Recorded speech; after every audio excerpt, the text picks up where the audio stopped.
Yo, and we are live. Yo, this is Set with S.E.T community, man. I'm back with another one, man. Today we are back with another late night crime show. Man, let's get right into it, because we're about to get into the YouTube turned criminals.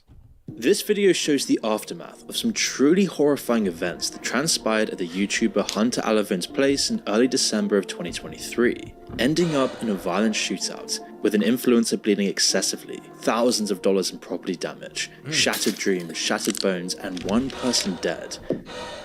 Prior to the horror show, Holly Knoll, more commonly known as Holly Penner in the Twitch community, had recently travelled from Washington to West Virginia to stay with Hunter Alavin, a YouTuber with more than 560,000 subscribers. Knoll was seeking refuge from an emotionally verbally abusive man by the name of Conrad Carricker, a man she had spent 11 years with. On the surface to an outsider looking in, Knoll and Carricker appeared to live the ideal sort of life. They seemed to be madly in love, and their partnership appeared to be as close to perfect as humanly possible, but Oh, weak, man. I don't know why my man short as hell. It's like, damn. appearances can be deceptive, because behind the smiling photos full of deep gazes and loving embraces lay extreme darkness. Carricker was a cold, cruel individual, in possession of a violent temper, regularly lashing out at Knoll, berating her and making her feel small. And after enduring more than a decade of abuse, Knoll finally had enough of the abuse. She no longer wanted to perpetuate the charade that she'd been presenting to the world. She knew she had to leave Carricker. However, as Knoll would soon find out, in the most terrifying way imaginable, leaving him wouldn't be easy. In fact, it's a move that would nearly cost her entire life. Carricker wasn't prepared to let her go, and if he couldn't have her, then no one else could either. Knoll and Hunter were initially just friends, but as they got to know each other, they started to develop feelings for each other. And Knoll quickly realized that her relationship with Carricker was toxic, and that better men like Hunter existed. She knew she deserved better. She knew that she Dang, she definitely kinda upgraded, like. That's kind of tough, G. That's tough. You know, you was all short and scroggly with the struggle beard, and then she went out there and got her a Chad. Ooh, I ain't gonna lie, that had to hurt. That had to hurt my man's soul. I feel sorry for you. She could be with someone that would treat her right, someone that would not constantly abuse her. She knew she needed to get to West Virginia to be with Hunter. However, after arriving in the eastern US state, shortly before Christmas of 2023, Knoll made a startling find in her luggage: Apple AirTags that had been carefully concealed. You see, Carricker had placed them there in order to track Hunter's whereabouts, and as mentioned, Carricker was not prepared to let Knoll go. She was his, and Carricker wanted her back. Nothing would get in his way. And so when Knoll confronted Carricker about the trackers, he allegedly responded with a text message shared online saying, "Tell him I'll see him soon." Him being Hunter. And as Knoll and Hunter's relationship progressed from a simple friendship over the past 3 months, Carricker had started making threats to kill the YouTube celebrity. Hunter had even received a chilling call from his landlord, who informed him that a man with a suitcase had been lingering around the building, attempting to gain entry and claiming to be the content creator's friend. Worried that it could be Carricker following through on his threats, Hunter and Knoll cautiously descended the stairs and peered out through the glass front door of the building. Carricker emerged abruptly from around a corner, according to a witness, clutching a shotgun in his hands as he advanced towards them with an emotionless, dead-eyed expression. In the words of Hunter, the minute he saw us, it was like something switched, like he had no expression on his face, like he switched to just being evil. He does that, Knoll said. He's like Jekyll and Hyde. He's been like that for 11 years, it's scary. Hunter, frozen in place, desperately tried to comprehend the situation unfolding before his very eyes. However, Knoll, sensing Carricker's intentions, swiftly intervened, positioned herself between them, essentially transforming herself into a human shield. I want to make sure it's really clear how brave Holly was. She literally saved my life. She also knew that this guy had intended to kill me, and she took a really daring bet, betting that he wouldn't kill her. Hunter stated. The pair then hastily sought refuge within their residence, precisely as Carricker, driven by a burning rage and pathological possessive streak, shot a bullet through the entrance. Are you recording? Conrad has shot Holly in the leg. Excuse me? We don't know. All I know is I got a call from my landlord that said he was trying to get into the building. The suspect, sorry. The suspect was trying to get into the building, and then there was something shady about it. We didn't know. Yeah, he had a gun under his coat. And he had a gun under his coat when he came out, and then when we walked up... He's at the door. He's at the door. Please come in, please come in. Knoll was hit by the rebounding projectile near her right kneecap and was showered with fragments of shattered glass, resulting in a significant loss of blood. Nevertheless, she and Hunter made their way to the apartment and secured the door. He must have followed my trail of blood through the apartment to know exactly what apartment we were in, because he didn't know the layout. A clearly terrified Noel recounted. Both individuals barricaded themselves on the rear porch of the apartment and immediately dialed 911 while attempting to control the bleeding with a sweatshirt. In a matter of oh man, okay, so it turned to one of them. Like, Man. now that man's among us. He's around the corner. He's trying to get through the door. seconds, Karaka forcefully pounded on their front door and made an attempt to shoot it open. Please hurry, please. Okay, he's pounding really hard at the door. I hear shouting.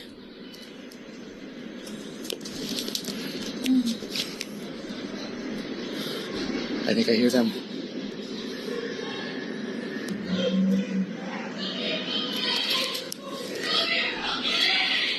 The incident was captured in Hunter's widely shared video, which depicted the arrival of law enforcement officers who shouted at Karaka to surrender. Shortly after, a series of gunshots echoed through the air. Meanwhile, Noel desperately sent text messages to Karaka, pleading with him to surrender peacefully and informing him that he had already injured her. I sent him a picture of my leg and I was like, I'm bleeding, I need help, I need you to surrender, I don't want to die. And that's when he shot himself. Whoa! Whoa! Surprise, mother. Well, okay. I didn't expect all that. Me either. Emotional. This was at a point in which the police had him surrounded, and he also, I think, had realised he had injured Holly, and I don't know if that was his intent or not, and I think that it just became too much for him, a distressed Hunter added. Yeah. Following the incident, Noel's sister in discovered too deep. receipts on Karaka's computer that indicated he had been tracking her across the country shortly after she had left for West Virginia. Furthermore, it was revealed that he had been present in Hunter's neighbourhood for at least a day prior to the shooting, stalking out Hunter's premises, plotting his next move. According to Noel, Karaka had a history of mental health issues back in Washington, which included suicidal threats, self-harm incidents leading to police and hospital involvement, and extremely aggressive behaviour. In short, he was an unhinged young man capable of extreme violence. I'm sorry, but how the hell she ended up with that guy? Like, I know, right? I don't know. It's like, do y'all girls like guys with homicidal tendencies? Man. Like, as long as he just thinks of, bodying people on a daily basis, I just like him. Something about him, man. Like, y'all girls crazy. Violence and unwilling to let Noel move on with her How life. she ain't peep that? But Karaka is just one of many dangerous individuals who develop unhealthy obsessions with other individuals. Some are so obsessed that they are driven to kill, which brings us to Lewis Ashdown, a young man who would commit one of the most grisly acts of murder ever seen. But before we continue, I want to tell you about our video sponsor. You see, I love good food, but when making these videos, I feel like I never really have time to grocery shop, cut up the portions and cook. And yet, I don't really want to eat unhealthy Uber Eats. But thanks to HelloFresh, you can get fresh. This is a tale of two very different young men. One, a kind-hearted, trusting soul. The other, a deranged lunatic with an insatiable appetite for brutality. You see, one day while scrolling the web, Lewis Ashdown stumbled across a video of Williams doing parkour, a sport where individuals strive to move swiftly and effectively from one location to another, without the aid of any equipment. Obviously impressed, Ashdown reached out, and the two young men would go on to develop a close friendship. On the evening of May 29th, 2021, they arranged to meet up in the forest, to socialise and drink alcohol. And at approximately 11:30, Mr. Williams, who rarely ever drank alcohol, contacted his aunt, and although he appeared intoxicated during the call, he assured her that he was on his way back home. However, when he failed to return, his family reported him as missing. Initially, Ashdown was also reported as missing. However, during a search of his residence, the police discovered clothing stained with Mr. Williams' blood inside a wardrobe. Detectives subsequently apprehended Ashdown at the residence of a friend in Eastbourne. The friend informed the authorities that Ashdown I ain't gonna lie. Hold on. Like, you found a homeboy's blood. Hey, yo, crip my bro. had confessed to the murder of Mr. Williams. But this was no normal murder. It was a murder that would shake the small community of Uckfield in southeast England. Ashdown, a teenager with a deep fascination for horror, stabbed Williams a staggering 107 times in a... Whoa! Like, 107 times? bruh. Like, yeah, this boy. He a demon. horrifying knife assault, and astonishingly, after committing the heinous act, Ashdown proceeded to attend a screening of the bone-chilling film The Conjuring 3, I'm sorry, bro. That's just so wild. It's funny. It's like You done stabbed a nigga 107 times, and then you go catch a movie, Right. a scary movie at that. Like, bro, the next best thing would have been like, I don't know, like Halloween or I don't know, like Friday 13th. That'd have been like the next best thing. Like The or Conjuring, the devil made me do it. The devil made me do it. Oh man, ain't that accurate?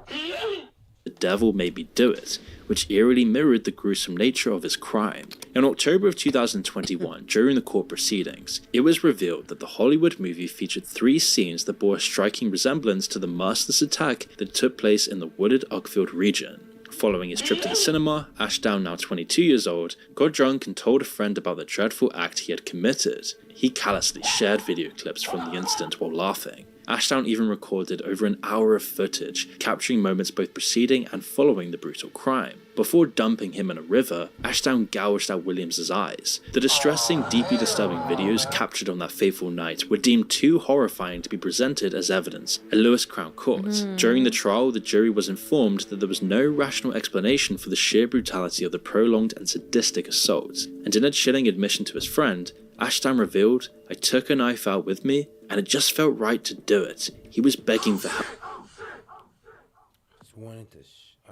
Wow. He was begging for help, and I just wanted him to shut up. Yeah, like.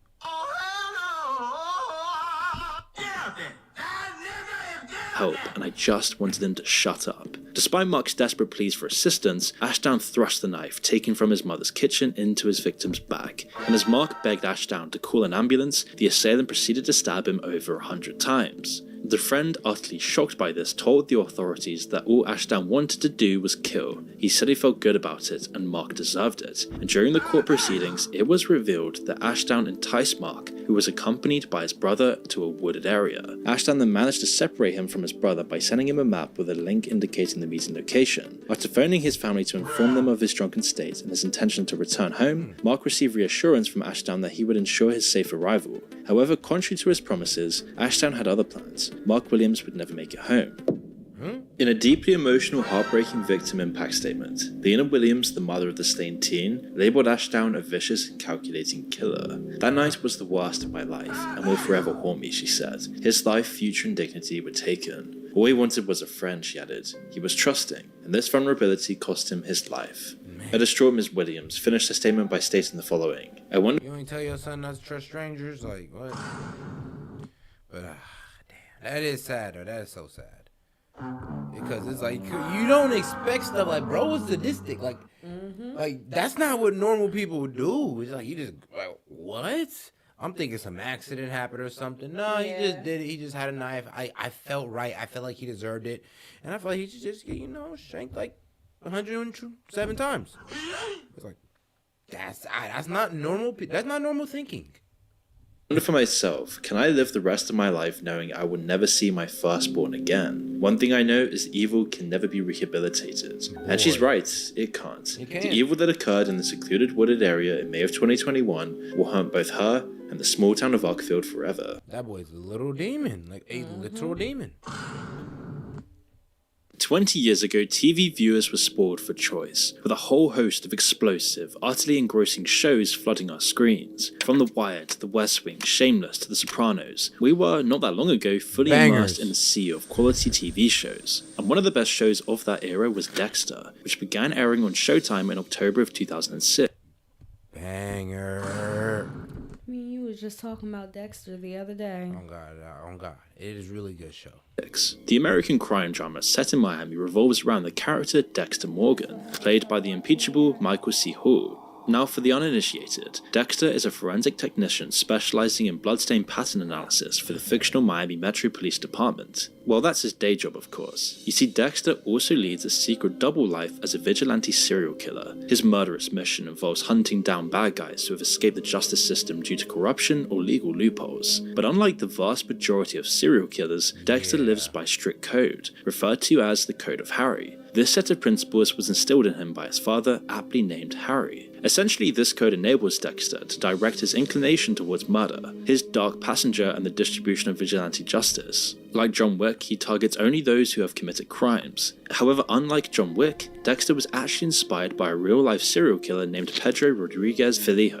Although it's difficult to have sympathy for someone as brutal as the Brazilian Dexter, Pedro's childhood was one defined by abuse. In fact, during Pedro's mother's pregnancy, his alright, a little bit of a spoiler alert, but yeah, that man Dexter was reckless. He literally chop up the dudes. Chop them up. That's why he laid them out on the table. He'd take them out, chop them up, and then throw them in the lake.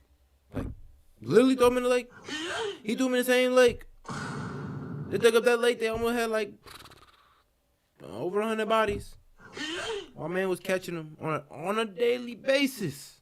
father subjected her to physical abuse, including kicking her in the abdomen during their frequent violent altercations. Consequently, when Filho was born in 1954, it was discovered that his skull had actually been bruised, resulting in permanent damage. He was in many ways doomed from birth, as the damage to his brain would contribute to a life driven by extreme, all too frequent moments of violence. Oh, wow. At the tender age of 13, Filho first experienced a disturbing inclination towards murder while engaged in a fight with his older cousin. Fueled by anger, he forcefully pushed his cousin into a sugarcane press. Reflecting on the incident later, Filho recalled, "I pushed him thinking his whole body would go through, but just his arm went through." However, a year later, at the age of 14, he would commit his first of many killings. Seeking revenge for his father's dismissal from his position as a school guard due to questionable allegations of theft, Filho murdered the vice mayor of Alphenus. And in a twisted turn of events, when he encountered a watchman whom he believed to be the true thief, Filho ended his A vice mayor? Like, god dang, he kind of killed up there. Like, yo.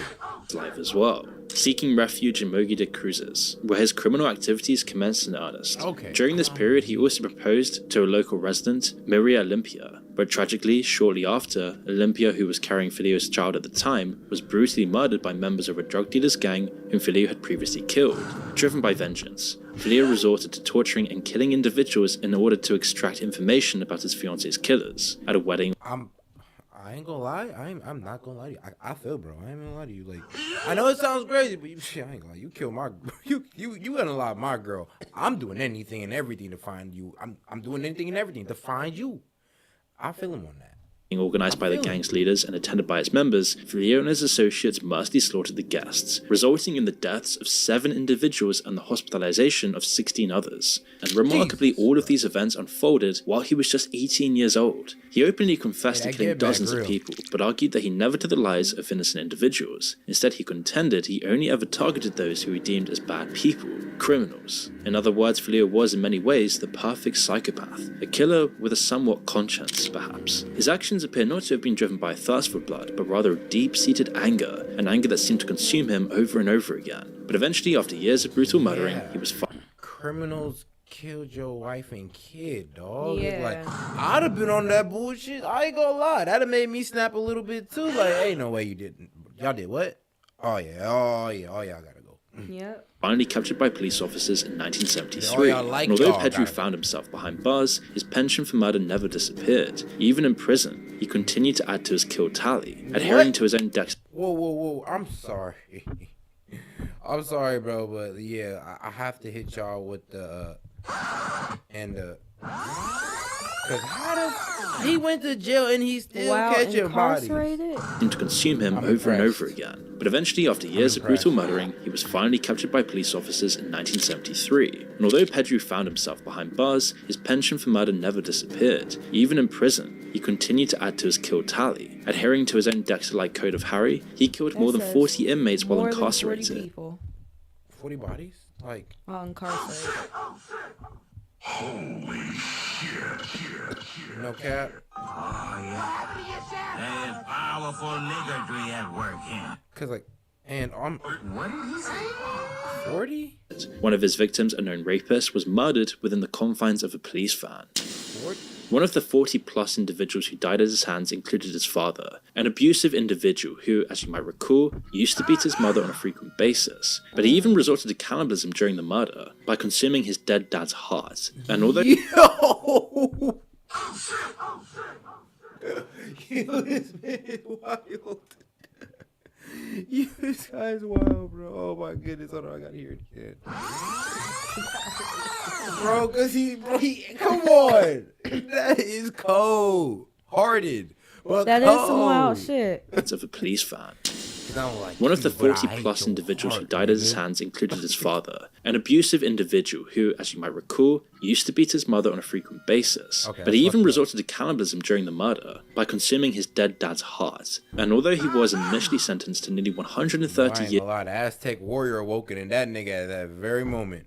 Man. He said, "It is a sacrifice to the God." Like, I'm sorry, this man was going crazy. behind bars, his sentence was then extended to 400 years after he murdered his fellow inmates. However, under the law in Brazil at this time, no inmate could serve more than a maximum of 30 years. And so consequently, in 2007, due to this odd rule, he was actually released from prison.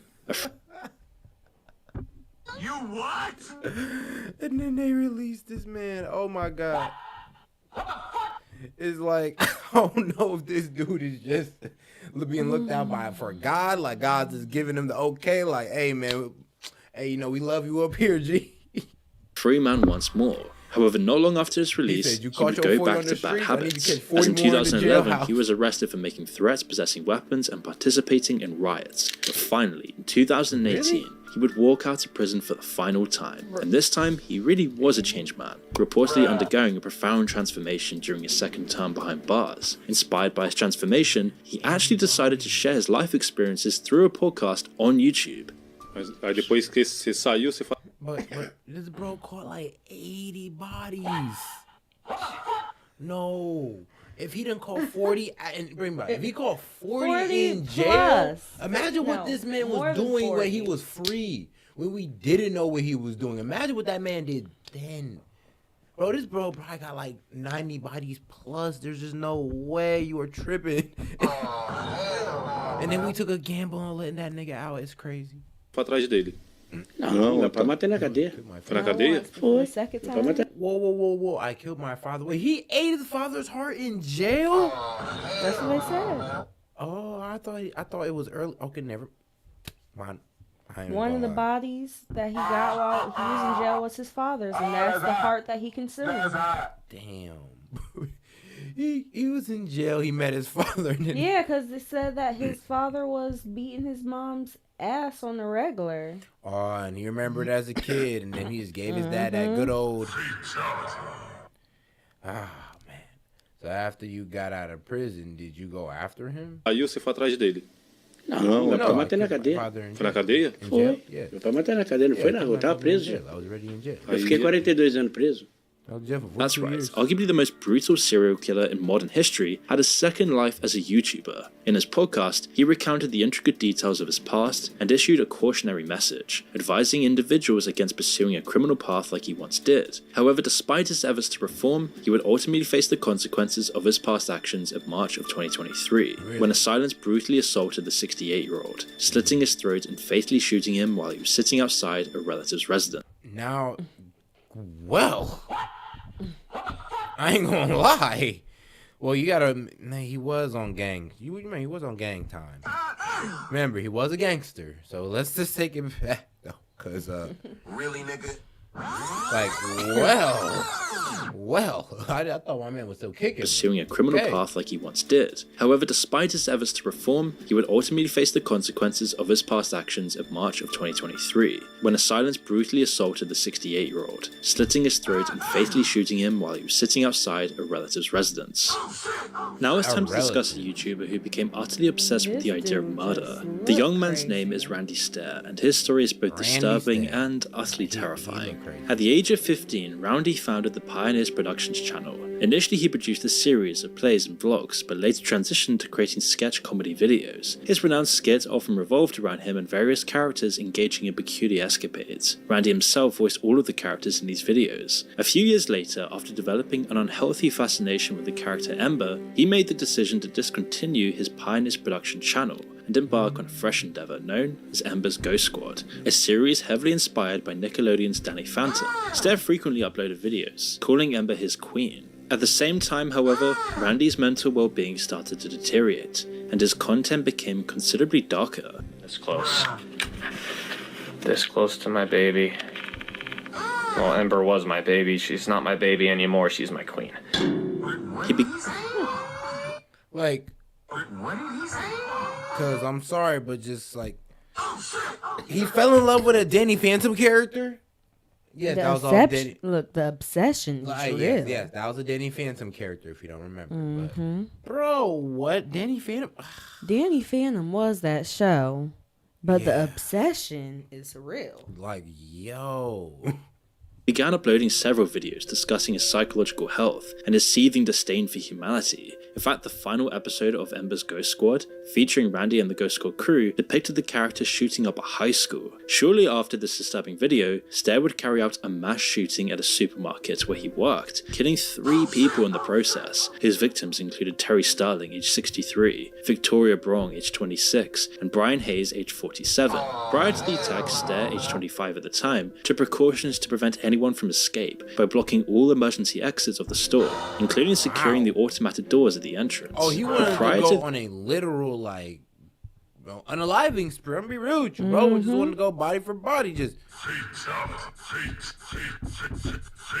Man. This horrific incident, Stair had developed an unhealthy fixation with the Columbine shooting as well. Now, for the uninitiated, this was an awful attack in 1999 at a high school in Colorado. The perpetrators took the lives of 12 students and 1 teacher, and some of the main motives for the attack included a fascination with goth culture, violent video games, and the now disgraced singer Marilyn Manson.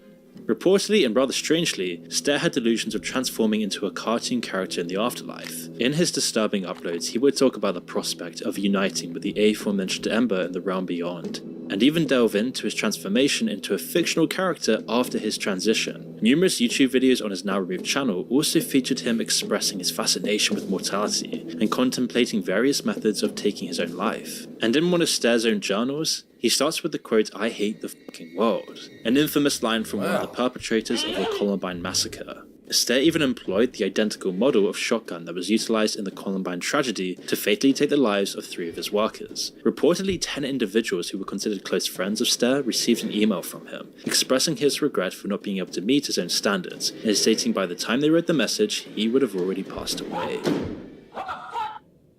In 2017, 17-year-old Tiba Al-Ali, a vibrant, enthusiastic YouTuber, gained immense popularity after relocating from her homeland, Iraq, to Turkey. Through her videos, she shared her journey towards independence, her relationship with her fiancé, her passion for makeup, and various other topics of interest to her followers. Tiba's infectious happiness resonated with her audience, attracting tens of thousands of subscribers. In her inaugural video, shot in November of 2021, Tiba expressed her decision to relocate for the purpose of enhancing her education.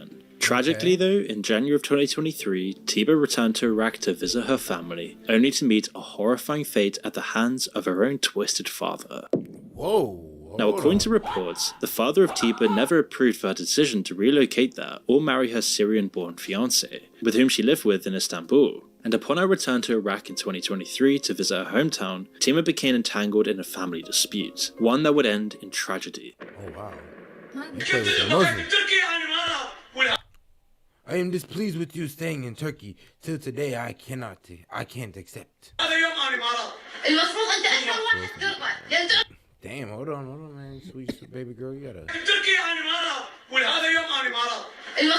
You're supposed to be the one who is most pleased by my decision. It's like, no. Baby girl. We talking about Muslims here, okay? Because you know what your son has done. Whoa, because you know what your son has done to me. Like, hold on, man. Like, what you mean, sweetheart? What you mean? What did bro do to you? Because it's easy. Nothing's easy about it. When my brother sleeps with me, you think it's easy? Wow. Whoa, okay. Emotional damage. Damn. Well, when my brother sleeps with me, you think it's easy. On January 31st, while Tiba was asleep, her own father strangled her to death, and subsequently... Whoa. Come on, man, like...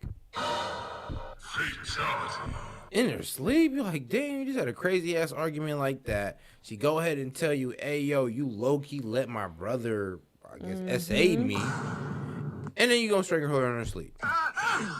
That's crazy. Consequently, he surrendered himself to the authorities with the guilt hanging heavy. Because he's a Muslim, I ain't gonna lie. It's low-key against the religion, so it's... And he did what he did almost off his religion, but he didn't get the blessing of a mercy killing, so he was out of term. Representative from the local government in the area where Tiba was killed stated that her father was sentenced to a brief prison term in April. How brief? Just 6 months. Oh God, bro, what's up? Well, all he did was just take out his daughter and, you know, not put in for a mercy killing. I'm dead ass. That's really all he did. I know what I'm saying sounds absolutely wild. Like, no, bro, he killed a girl. I know. Trust me. I feel for you. I feel it. Trust me. I feel like bro deserves 60 years in the hole to never be seen again. Really, 60 to life. But this is a Muslim country. I understand, man. You do certain things outside your father's wishes. You are your father's property. So at the end of the day... Shockingly, her father's heinous act was not deemed premeditated. The cruel, unnecessary murder of Tiba sparked widespread protests throughout Iraq, shedding light on the country's laws surrounding honor killings and exposing the prevailing That's what I'm saying. It's honor killings. It's called, you gotta protect the honor of your family. So if your daughter, let's say, has sex and now defiles herself as a virgin, bro, you have the right to, I'm gonna be real alive, unalive your daughter. You have the right to unalive your daughter if your daughter dishonors your family. Yeah. And now you have to give her a so-called a mercy kit, unaliving. Yeah. conservative attitudes towards women. The Iraqi Penal Code allows for the consideration of honor as a mitigating factor in the case of violence committed against family members. The code permits lenient punishments for honor killings based on provocation or if the accused had honorable motives. Such vague language no doubt enables men like Tiba's father to carry out countless utterly unforgivable acts of violence. A renowned tourist destination in Thailand, Koh Phangan is home to legendary full moon parties, with beachgoers drinking excessively and dancing until sunrise. It's a place known for sun, sea, and sex, and now murder. You see, earlier this year, Daniel Sancho Bonchalo and Edwin Arrieta had planned to meet and partake in Koh Phangan's beach-based festivities. However, that meeting took the darkest of turns, resulting in the death and dismemberment of Edwin, a Colombian plastic surgeon, at the hands of Sancho, a Spanish chef YouTuber and the son of well-known actor Rodolfo Sancho. In his initial statement given to police, Sancho stated that he encountered Edwin for the very first time on Wednesday, August 2nd, 2023, at approximately 3 PM when he went to Koh Phangan Pier to collect him. As per Sancho's account, the two of them proceeded to have a meal at a restaurant and then visited Hat Rin Beach, nearby their hotel. However, it was later revealed that the shocking crime had actually occurred a day prior. During his confession to the police, Sancho asserted that on August 1st, Edwin had come to his hotel room and propositioned him for sex. According to Sancho's narrative, he declined the offer, which led to a burst of anger from the surgeon. And in the heat of the moment, Sancho pushed his friend away, causing him to fall and strike his head on the bathtub. Sancho then made the decision to dispose of the body by dismembering it and scattering the remains across various locations on the island, including the sea. To carry out this gruesome act, Sancho obtained a kayak, which was later discovered approximately 300 meters away from the hotel where the murder had occurred. The woman who managed the kayak rental store stated that Sancho appeared on Tuesday, August 1st at around 9 PM, visibly agitated and requesting to rent a boat. Although initially expressing concerns about the safety of a tourist sailing at night, they eventually relented when the Spaniard insisted on buying it and offered them $1,000. After disposing of a suitcase containing some of Edwin's remains, Sancho then returned to the accommodation, and he checked out at 9 AM on Thursday, August 3rd. Soon after, the local media outlets informed the public that a garbage collector had stumbled upon a severed pelvis and human intestines concealed within a fertilizer bag around 12:30 PM at a landfill on the island. Forensic examiners quickly concluded that the murder had occurred at least 24 hours prior to the discovery of the body parts. Following the revelation of a murder in the media, Sancho promptly notified the authorities about his Colombian acquaintance's mysterious disappearance. But shortly after Sancho's trip to the police station, additional human remains were discovered inside a plastic bag, including 2 sections of lower limbs and some items of clothing. These findings then prompted investigators to question Sancho as a potential suspect on Friday. Everybody turn into Dexter when they accidentally kill somebody or they go kill So everybody just turned into start chopping people up. I guess that's just the best way to get away with it. Additionally, the police had observed cuts and scratches on the YouTube personality's body when he visited the station to report Edwin's disappearance, and upon examining the hotel room initially reserved by Sancho, law enforcement discovered that the refrigerator, toilet, and sink were impeccably spotless. However, forensic experts gathered hair and tissue samples from the drain. These samples would contribute to Sancho's downfall. In November of this year, Sancho pleaded not guilty to premeditated murder, but pleaded guilty to hiding the victim's body. In Thailand, What? premeditated murder can result in the death penalty.